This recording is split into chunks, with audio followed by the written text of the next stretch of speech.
Nangang inamin ni Calorena na ang lahat ng mga nangyayari ay siya ang isa sa dahilan dito kay Meredith, sapagkat sinisigurado nga niya ang future nito si Ino, na titiyak niya na kung hindi niya gagawin etong magpatay kay Meredith, maaaring hindi ang mga anak niya kundi ang anak niyang si Ino ang iiyak sa hulihan. Na threat nga itong si Meredith sa pamilya ng mga De Leon dahil na rin sa posisyon na dapat ay nasa kanyang asawa ay na kay Meredith, bukod pa doon kay Inong may nalalaman siya. Kaya't upang hindi na nga muling maunggat pa ang kaso ay ginawa niya ang karumal-dumal na krimen, at ngayon napapanatag na siya dahil maging maayos na ang future ni Ino, maging maliwanag na rin ang karir ng kanyang asawang si Attorney Constantino na dati ay bumagsak nga. Nagkaroon nga ng meeting tungkol sa pag-iimbestiga sa kaso nga nitong si Meredith sa Keystone. Subalit hindi rin natuloy dahil nga wala ang mga anak ni Attorney Mayor na siyang dapat naroroon upang sa gano'n na mahinga ng mga opinyon. Hindi nga naisagawa ang mga ito. Sinabi naman itong si Frankie na ipagpaliban na lang muna sapagkat ang mga desisyon ay nakasalalay nga sa mga anak nitong si Meredith. Samantalang salita naman itong si Calorena na hindi umano oras ng pag-aaway ngayon. Naroon din siya para sabihin na nakikikooperate din siya para malaman kung sino nga ba talaga ang killer at para magkaroon ng hustisya itong si Attorney Mayor. Inosente itong si Calorena sa harap ng kanyang mga ka-board meeting, ngunit ang totoo ay siyang may gawa ng lahat.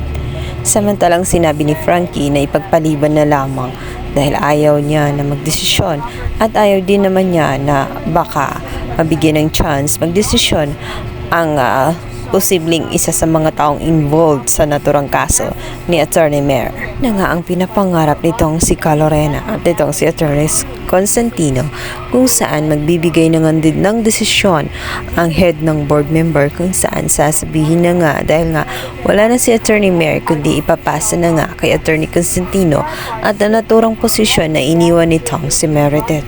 Tuwang-tuwa ang mag-asawa. Ito na ang kanilang inaantay at pinapangarap na posisyon ng kanyang asawa. Talagang nilinis ni Calorena ang kalat. Alam niya kasi na malaking tinik itong si Meredith noon pa man, bago pa lang sila maging mag-asawa, ay treat na sa kanila ito. Ngayon ay makahinga na sila ng maduwag. Wala nang sagabal sa lahat.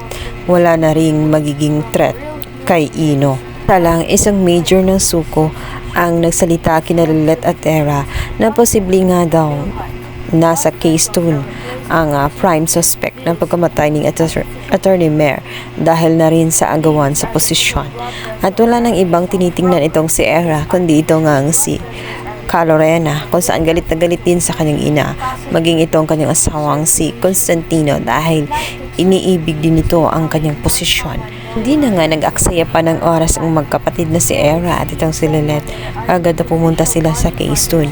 Naabutan naman nila ang mag-asawa na tela masayang-masaya sapagkat naipasa na nga sa kanila ang corona nitong si Attorney Mayor, ang posisyon na dapat sa kanilang ina. Ngayon kasi ay wala na. Kung kaya't si Constantino ang magpapatuloy sa nasimula nitong si Attorney Mayor. Dito naman ay biglang magsasalita itong si Era at sasabihin na ano ang kanilang sineselebrate, ang kamatayan ba umano ni Attorney Meredith. Bintangan ni Era itong si Lorena dahil nakita niya kung gaano kalaki ang galit nito sa kanyang ina. Madalas din silang magbangayan sa loob ng Keystone, kaya isa din siya sa primary suspect. Kaya naman sinabihan ni Lorena itong si Lilet kung naniniwala ba daw siya na siya ang pumatay sa kanyang inang si Meredith. Sinabi naman nitong si Lilet na wala sa kung kaduguman o hindi. Ang importante sa kanya ay malaman at matuklasan at mabigyan ng justice ang kamatayan ng kanyang inang si Meredith. Dito na nga ay magsisimulang magkaroon ng lamat ang dalawang dating magkatandim na siyang nagpaaral din sa kanya na ito nga ang si Lorena.